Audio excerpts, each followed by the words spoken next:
All right, so it's astrology time, and it's Shane here with daily-astrocat.com. I've got my, well, it's kind of a monthly. It's a seasonally, it's a seasonal offering. It's for Scorpio season. So if you're interested in astrology and you want to know what's in store for you for this season, including the new moons and full moon, the new moon will be in Scorpio and the full moon will be in Taurus, then stay tuned, okay? So let's talk about this because when the sun enters Scorpio, things are going to get really intense. Welcome to the second harvest. This is the second harvest. This is where your dreams and aspirations of last summer begin to materialize. This is an extremely active period of shifting focal points, shifting. This is an okay. Stay here and learn more about how to use these energies, both in service to your career and as a creative. And what will you find out? Well, I'm going to break down the underlying astrology behind the ebbs and flows of the astrological energy. This is the third in a monthly series that follows the flow and astrology in accordance with the old ways, right? By moon, by season, and by tropical sign. The more in touch we are with the earth and nature, the more we realize that we are of the stars. So, we began October under a very heavy Scorpio influence, all right? Now we're at the end of October, moving into that Scorpio season. This month, this season, is going to see a Mercury retrograde that's going to occur on the 9th of November. Don't panic, okay? And it won't be direct until November 29th. Mercury begins the retrograde at 6 degrees Sagittarius and will backtrack all the way back to 23 degrees Scorpio. Desires, that drive will be on, they're going to be a full-on conflagration by this time next year, by the time that the retrograde reaches Scorpio. Okay, so with that being said, what do we got going on? Well, look, Mercury overtakes Mars briefly, okay? Briefly. Now, the shifting desires and focal points are a great theme for this Scorpio season, okay? That desire, that focal point, everything, okay? Lunations, does fit that fancy astrology word for full moon and new moon, for the period are Libra to Taurus, the full moon, and a new moon in Scorpio on November 20th. Mercury overtakes Mars briefly, but don't be fooled. Don't be fooled, okay? Actions still speak louder than words. Water and air signs will dominate most of this season. So that means intuition time, right? And Neptune's going to enter Pisces. Water and air, they make fog, right? Your intuition will be one of the key things towards thriving in this. That's how you navigate the fog. You're already on a course that will lead to a great deal of success. Why change it? All right? So, that being said, there was so much Scorpio spice when the sun was in Libra that we're hardly going to notice a difference. Our personal vibrations need to remain high, elevated, as we march towards realizing the rewards of the second season, especially as the goals shift and the numbers begin to change. Fixed signs such as Scorpio value consistency. Now, I told you last month to pay attention to where Mercury is on the next chart. And that's because Mercury was moving very quickly. Mercury is still moving quickly, but begins to slow down as we get closer to the 9th. That's called the storm period. And as it starts to slow down, Mercury things become intense, and then it goes backwards, and then it's in its shadow phase, where it goes back over the ground that it covered before. Now, is it a shadow phase? I'm thinking more of like a gather. It's like it's putting its tendrils out, and it's feeling what's out there and what we did before, and then it's going to take it back in, resynthesize it so it can put it back out again in a new and improved version. That's the way I like to look at the once, twice, thrice, because what will happen is that Mercury is conjunct with Mars one time, then we'll go retrograde, be conjunct with Mars another time, and then finally be conjunct with Mars a third time. That's going to be, there's quite a bit of a learning curve to that because it doesn't happen immediately. It's not going to be like bang, bang, bang. I mean, the bang, bang is when Mercury goes retrograde because it goes retrograde very close to Mars. And I think 2 days later, it's going to go back. So we'll get back to that astrology. We're going to go through some charts because that's what a lot of people said they wanted to do. So let's do this. So by the 12th, Mars is going to have passed Mercury again. So that means that Mercury begins to slow down on the 4th. So we have Mercury in the lead right now. Those words may seem like they're important, but they're not. It's the words and the actions combined. We're going to see a whole bunch of aspects that are going to be rapid fire and repeating. And that's a key, okay? Now, Mercury will not catch up until after Venus is the lead planet on January 7th of 2026. Can you believe that? All right. So we're already talking about 2026. Here is our first chart. This is when the sun actually enters Scorpio. This happened on the 22nd. And so you can see right here that there's an emphasis on what the water signs are here. That's the blue. And then the air signs are yellow. So we have one lonely fire sign, and that would be Chiron in Eris. So we have a couple things going on with this chart. We have the sun right here, and you can see where the sun is pretty much at odds with everything. There's a lot of red lines here, right? But the stellium over here between Black Moon Lilith, Mercury, Mars, and the moon are all in a very harmonious trine with both Saturn, Neptune, and Jupiter. That is a grand water trine. This accentuates creativity, and it also accentuates our empathy, our emotions, and how we're feeling towards what's going on right now, right? With that sun entering the Scorpio season, this is an expression of personal power. This is something that we've been wanting to do, been yearning to do, that we had to do. You can see that between Uranus and Saturn, there's a sextile. There's a finger of God pointing right at the sun. That is that point, right? Now, the sun just entering Scorpio is going to encounter Haumea. And Haumea is sitting probably at about 4 degrees, 5 degrees. Wouldn't know on this chart, but it is there. And it's that oddly shaped dwarf planet. It's out in the Oort cloud. So basically, what we're looking at is we're exploring some new ground. This is new ground for us, and we're going over it. Now, what kind of new ground is it? Well, it's solidifying the path that we are on.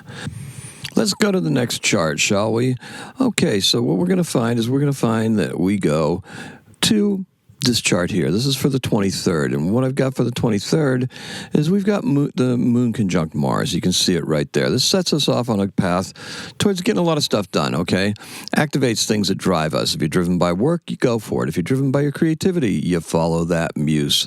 If it's love you're after, you go for that as well. Ultimately, our health and well-being right up in this new Uranian kite that you can start to see forming here. It's not quite, it's formed by the midheaven, but eventually Jupiter's going to fill in that gap as Uranus kind of backtracks a little bit and enters Taurus. And we're going to see this Uranian kite starting to become prominent. Now, those kites are the sextile right here between 1, 2, 3, just like our talent trine down here between Uranus, Neptune and Saturn, and Pluto. This one happens to be Jupiter, Saturn, and Uranus at the apex. And Jupiter and Saturn are joined by that trine. You can see the grand trine there with Mars. So that basically puts us in that position of that kite, right? So it is forming. It is there. We've got this. So now, what have we got? Well, what we have is this kite bringing us up with Uranus at the peak. That's kind of unpredictable, right? Right now it's communication technology. Soon it'll be finance and money. That'll be very interesting when that happens. We also will see that tension between Mars and Mercury and Black Moon Lilith, that driving desire is what it's based in, okay? So how is this desire going to be fulfilled as we go up? Well, quite surprisingly, through technology, through our use of technology, and also through our ability to earn and gain money. We've got Jupiter and Saturn out on the flanks, and that's institutional stuff. I look at that as work things, okay?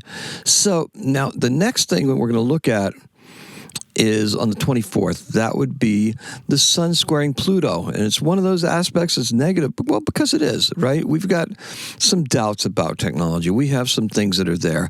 Look, we feel guilty because we're caught up in a self-serving situation, right? Because Pluto is in Aquarius. Aquarius is interested in other people's well-being. The Sun, representing us, is like, well, this is starting to get good for us, but it makes you feel a little guilty. Your words, your communication, your style, and quick thinking are what have brought you here. All right. So now that you're here, what do we got? Well, your creativity is best expressed when you've achieved a level of freedom. That is success. That is financial success. Back to the Kite, back to Uranus. Back to Uranus, going to backtrack into Taurus.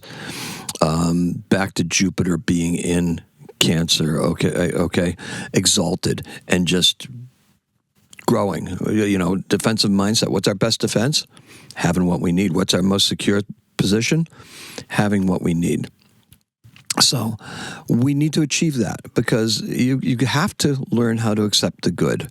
Okay, because your creativity is best expressed when you have achieved a level of freedom. All right, because you're free to create, you're free to do things. You're not operating out of fear or out of need or want. You're operating out of something different, right? You have to accept the good and know when the time is right. You can do the charitable things, but first you must grapple with this dichotomy, this hard thing that's on the grasp, right? Go with how you feel about it in yourself and not what others think, okay? Because that's going to be very important. Now, here we're going to talk a little bit about the kites. I mentioned this last month, but this is something that really needs repeating. I kind of just explained that whole structure to it. But, kites, they've been everywhere the last couple of months, and this is no exception. We're going to see a double one later on in the season. So the kite has an apex, which forms then a base that forms a central tension. The opposites attract, but in the kite, they are the main source of that tension, but it's also the resolution is therein. And the whole kite gets elevated. So now the surrounding structure is harmonious, and the base is the force that stabilizes the structure and allows for the apex to ascend. It's important to note that the apex is the topmost point, and that's how the structure will rise. Now, everything works together in harmony. All those pieces all work together in harmony to lift the whole, even the opposition point. Now, it's worth repeating that Mars is in the base of a working kite. Saturn keeps it in check, and Jupiter wants to make it rain, okay? Uranus in Gemini is a tech focus. I feel a crypto rally coming on. Okay, just don't go out and start doing it, right? Okay, so if you start now and you wait till Uranus is in Taurus to take a profit, yeah, you could do it, right? But the first rule of crypto investing is kiss your money goodbye, okay? There's opportunities out there, but there's also pitfalls. So this is not investment advice by any stretch of the imagination, just stating what I've noticed has been happening over the last, say 8 years. So anyway, let's talk about this now, because now on the 25th, we have the Trine. And this is Mercury entering the Trine. So basically, there's a grand Trine here that perfects. Now, the difference between a perfected Trine and the Trines that are approaching a Trine and then descending a Trine, the approaching Trine seems to be a little bit intense. The descending Trine is kind of like a debriefing of sorts as the planet exits that Trine and starts saying, okay, what did we do? What did we achieve? Trines are very, very are beguiling because that energy is so easy that it's actually easy to take it for granted and just be like, oh, of course it's supposed to always meant to work this way. It's meant to work this way. What do you mean? This could be to do with some of the success we've been having lately. It could be to do with some of the ways that we're feeling about what we're able to create or put out there, okay? It may feel too easy. Don't take it for granted. You want to look at it, okay? We've got some, the Saturn and Jupiter are very much institutional. So it's regulations, rules, the actual institutions, the base, like a corporate structure or something like that. So that's why this seems to be more work-focused and less personal-focused and creative-focused. However, it's in a water trine, so that creativity is latent and there and just supported. So what you need to realize is that this is a great opportunity for you to do creative things and work things. We're on a path. We've been on a path, and this is the realization of that path. So we're just making this our new normal, in a manner of speaking. And now we've got the Mars entering the trine. So a couple days later, that was on the 25th. 3 days later, Mars is going to come in and do the same thing, okay? Before, it was what we thought about it, our ideas about it, our how we rationalize it to ourselves. Now it's just about doing it. We've done the work. Mars wants the reward, okay? Jupiter, make it rain. Come on, bring it in. Saturn, the hard work. Yeah, we're doing the hard work. The hard work is there. It's presented as an opportunity for you to get what you wanted to, right? Now, this is a repeatable pattern, and this is going to repeat again when Mercury goes retrograde, because Mercury will go back and be like, oh, well, that was interesting. How do we make this happen again? Or what is it that we need to be doing to make this make more sense to us? So basically, we're going to be able to internalize it and be like, okay, yes, this is a new normal, even though we went through it and it was like, whoa, hey, this happened. Yep, it did happen. Mercury goes through again. Make it happen again. Okay?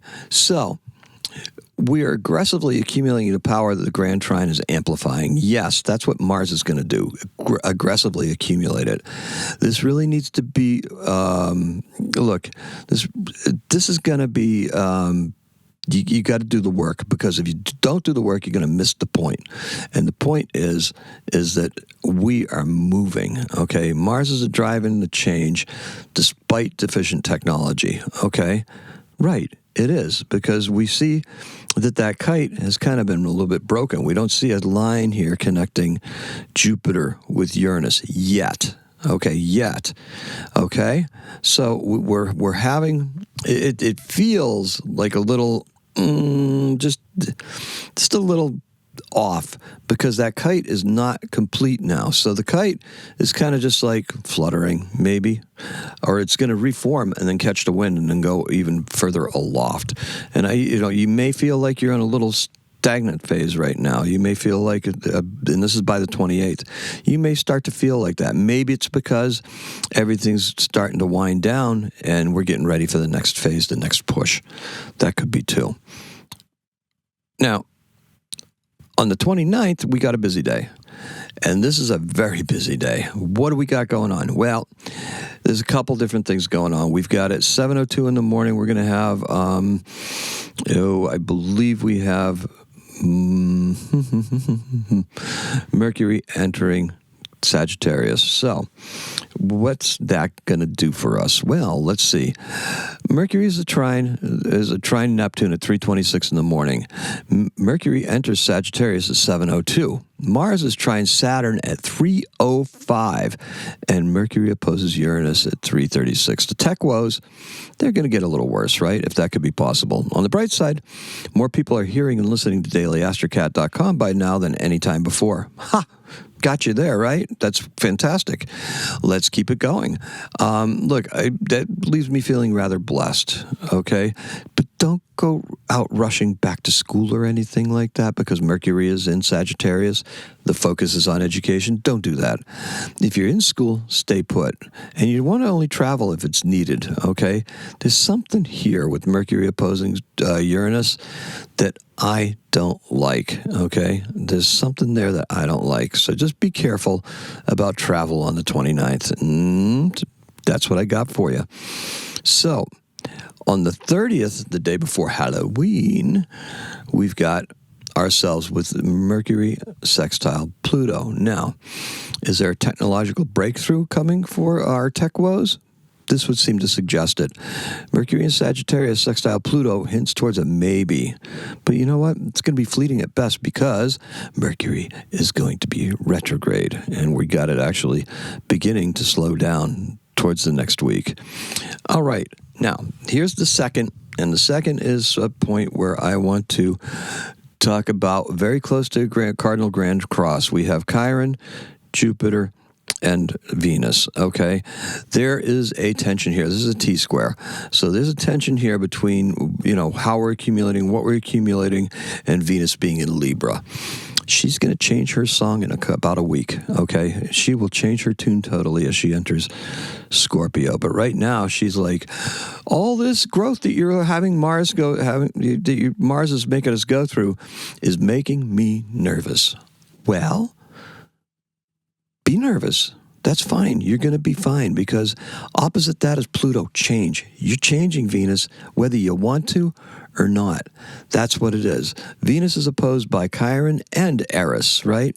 Eris is those directions that we want to go in, and Venus is like, no, I don't want to go in that direction of Aries, that direction of new, of boldly going forward, right?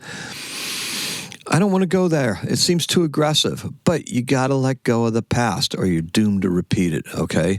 Don't slow yourself down. Venus is moving forward, and you should be too. Resist the urge to defend yourself no matter what, okay? Don't be defensive.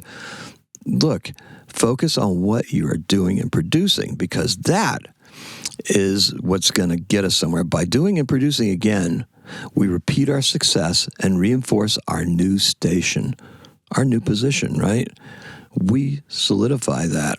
Now, and it's also our new reality. It has nothing to do with what was. Venus just has to get used to demanding more. And she will, very quickly. All right. So, this is the second part of the look at Scorpio, the Scorpio season. First part, this is cut into two because of limitations of various platforms. It will be in its entirety on YouTube, but you folks are seeing this on TikTok, you're probably going to see two parts to this, part one, part two. So part two is going to give us, bring us all the way up to the second and beyond. So there's the second. So we got to go to the third. And the third is where Mars trines Neptune. So very closely following Mercury trining Neptune. Neptune is that illusion. It's that delusion. But retrograde, we're seeing some truth from it, right? How we're navigating in the fog of all this watery and fiery energy is really how Neptune and Mars are interacting right now. And also Mercury and Neptune. It's very creative. So honestly, get creative. Go back and look at my Neptune and Eris series, and you'll know what directions you need to be heading in. Be different. Be bold. Be everything you need to be.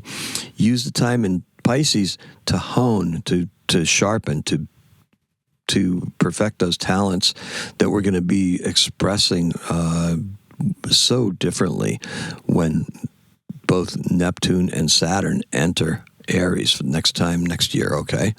So Mercury is going to be retrograde on the 9th and conjunct on the 12th. So what do we got going on here? So on the 4th, now we're going to have Mars entering Sagittarius. Oh, that's fast, right? Sure is. So Mars entering Sagittarius, whoa, that's a totally different energy. It's time to lighten up a little bit. We're going to start seeking some knowledge. We're going to be seeking adventure and living the life that we've begun building. Why wait, right? We put all that hard work and intensity into getting here. Now we're here. Now we've arrived at a point where it's like, okay, show me what you got. Jupiter, bring on the benefics.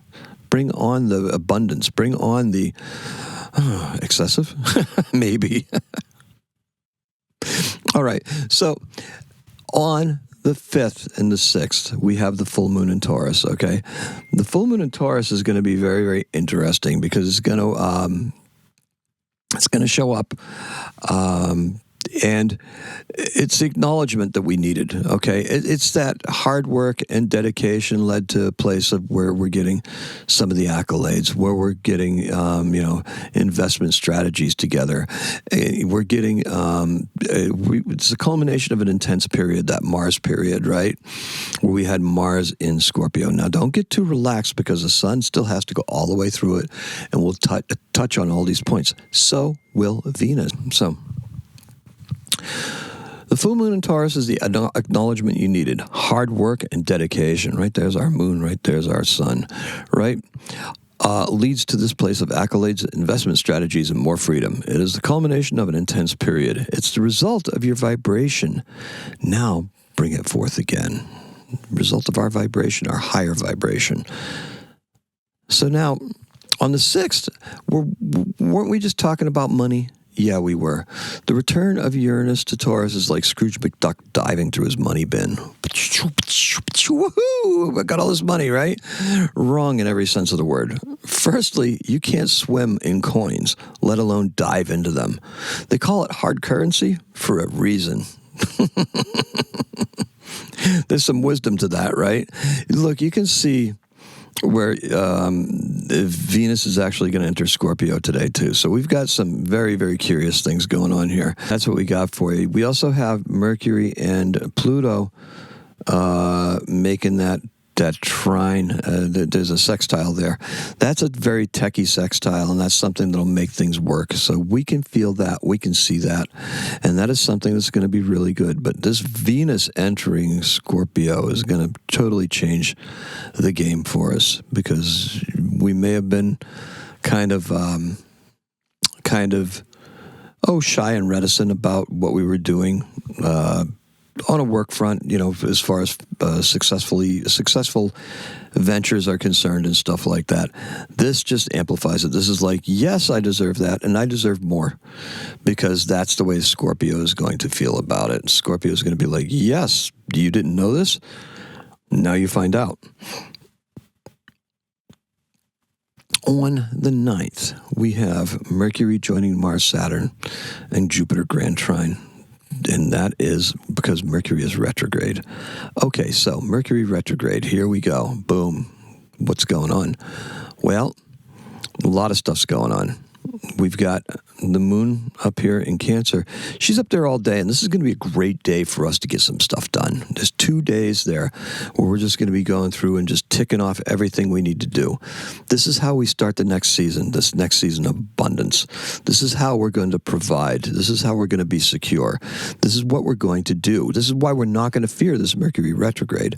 This Mercury retrograde is actually going back over the points of power that we were just in, seeing how we utilize that power and how we can use it to better serve us in the future and serve others, because there was that trine there with there was that sextile there with Pluto. So we have to know that this is good, right? This isn't about a selfish drive like a Scorpio desire for everything and to accumulate all the wealth, but that wealth that we accumulate enables us to be more secure, more expansive, and actually it's better for us spiritually and emotionally to be doing successful things and moving forward. And eventually we can take care of community as well. So it puts us in a very, very nice position. So don't be afraid of Mercury retrograde. Sure, tech's going to fail. Sure, communications will be fraught.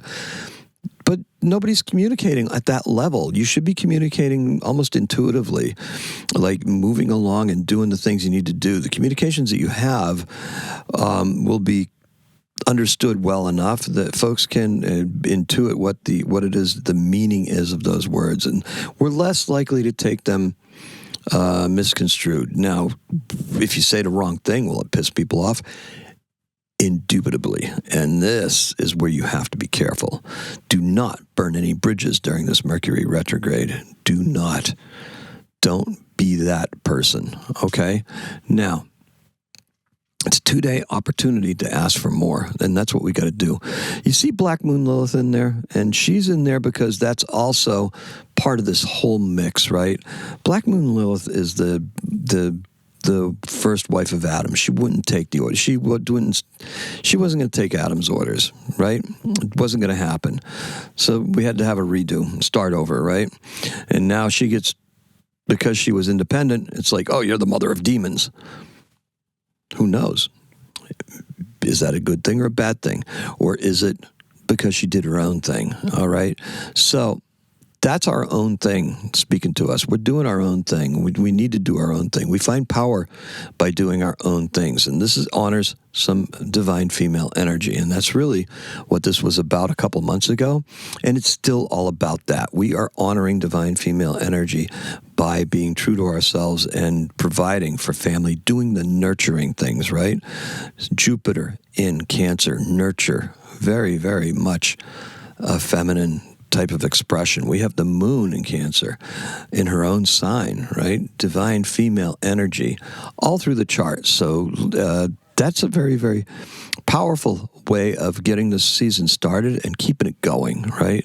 So not only did we do October, but now we've got November cooking, and we're going into November doing exactly what it is we need to do. Even with the holidays here, we're still able to get things done. By the 12th, we roll around and we have Mercury and Mars conjunct for the second time. This is the second time. What are we facing? How will our actions align with that newly formed kite? Because if you look, you're going to see that we have Uranus and Jupiter once again sextile. That's right over here. So now that kite has been reformed, and now it's going to start to take off. It takes off with Mercury retrograde energy propelling it. So it's a circumspect kite. It's like, oh, did something that was financially successful, and now we want to repeat. We want to do it again. How are we going to do this? We're going to go back and we're going to go over all those PowerPoints. Jupiter, Saturn, Uranus, everything. Take a look at it and see where it is we need to go. Kind of really exciting, right? It's very optimistic. It really is.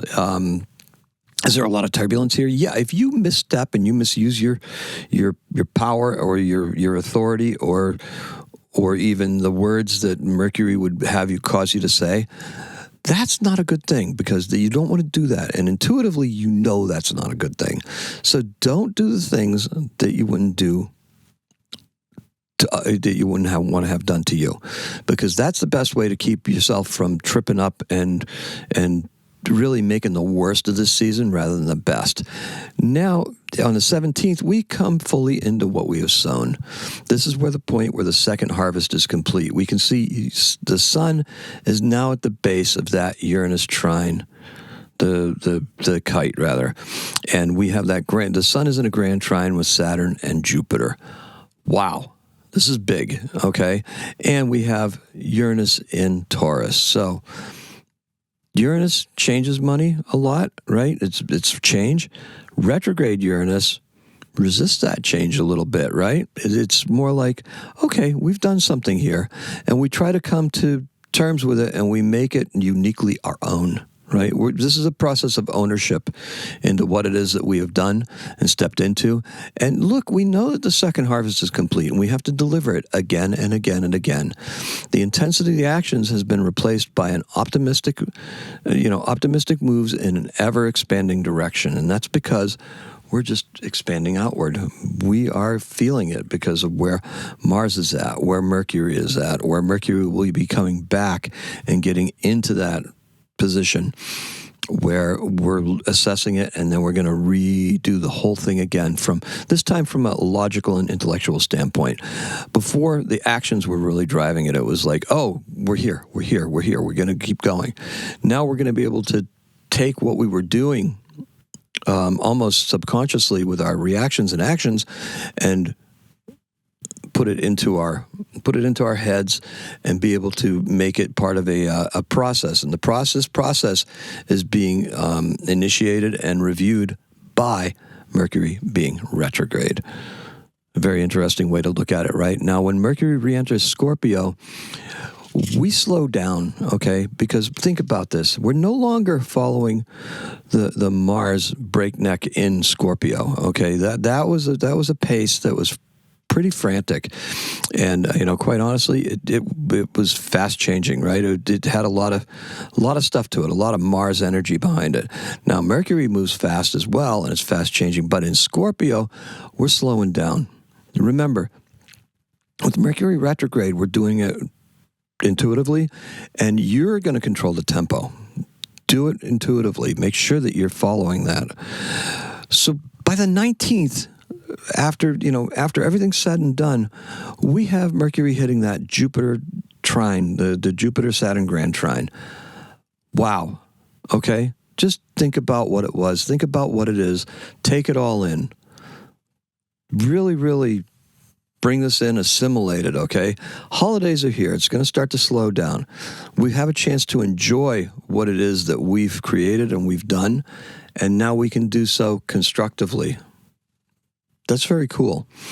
But we're still in a position where we had that abundance still, and we know we're going to perpetuate it. So you're slowing down, but you're not really slowing down. You've just elevated your vibration.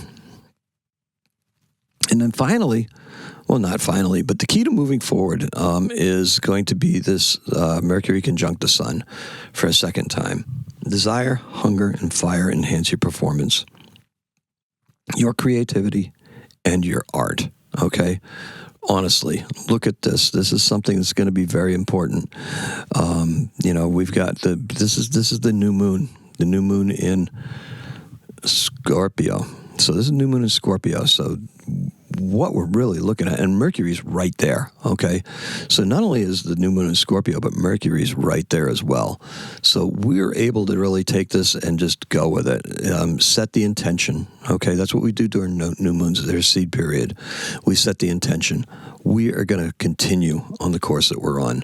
So ask the universe to show you a course of action and for you to follow, okay? If you are not on a path that you like, this is a point where you can ask the universe to set you on a path that may be a better one for you. Okay? All sorts of signals out there. You just have to listen for them intuitively. And then finally, here we have the 21st. So the 21st, Pluto's going to head a new kite. What? A new kite with Pluto? Are you kidding? Yep, it's going to be there. We're going to start to see one. Pluto's going to have Jupiter at the base of it. So now we have their expansion leading us in a more technological and more societal path that we're going to be on. You're going to start to see a conversation shift all across the globe as far as where we're supposed to be heading and where we're not heading. This is headed up by Mercury and the Sun entering into the trine with Neptune, and Neptune's at the one wing of that. So we have to understand that this is about imagination. This is about firing up what it is we need to do. This is about female energy, because quite honestly, Black Moon Lilith is there too. So we're firing this stuff up, a little bit of social awareness. It's going to be something that's going to be quite interesting. Now look, we're pushing in a new direction, and what you need to do really is, there's one more subtext in here. You got to stop ignoring AI, and you have to learn how to master some aspects of it, because that's going to be very important. Finally, what's going to happen is Jupiter's going to go retrograde. Now, Jupiter retrograde just means that we're going to have Jupiter in that exalted state for a longer time, right? Now, Jupiter likes it in Cancer. You will love Jupiter in Cancer. By the time this is done, you're going to be like, why can't Jupiter be in Cancer all the time? Wait until you see how you're going to transform your living situation by the time Jupiter is finally done being retrograde in Cancer, okay? Because this is what it's going to improve. This is what it's going to do. It lengthens, it's going to lengthen that sojourn there. We have two kites going on here. We have, two kites going on here. It's very, very interesting. And what you really need to pay attention to is you need to pay attention to, first of all, your intuition. Second of all, what are you going to do with what it is that you built and you're accumulating? Well, this is going to tell you. You're going to transform your living situation. And that would be all I have for you for this Scorpio season. It's intense, right? It's intense. It's repeating. There's some themes there that just keep on coming back. The kites, the trines. So do me a favor. Show me some love. Subscribe button, do it. Make Daily AstroCat part of your everyday routine. There's a podcast that's available anywhere where you get your podcasts, and you can subscribe and click to receive notifications. Honestly, that's the best way to do it. Appreciate and love every single one of you. Happy astrocatting.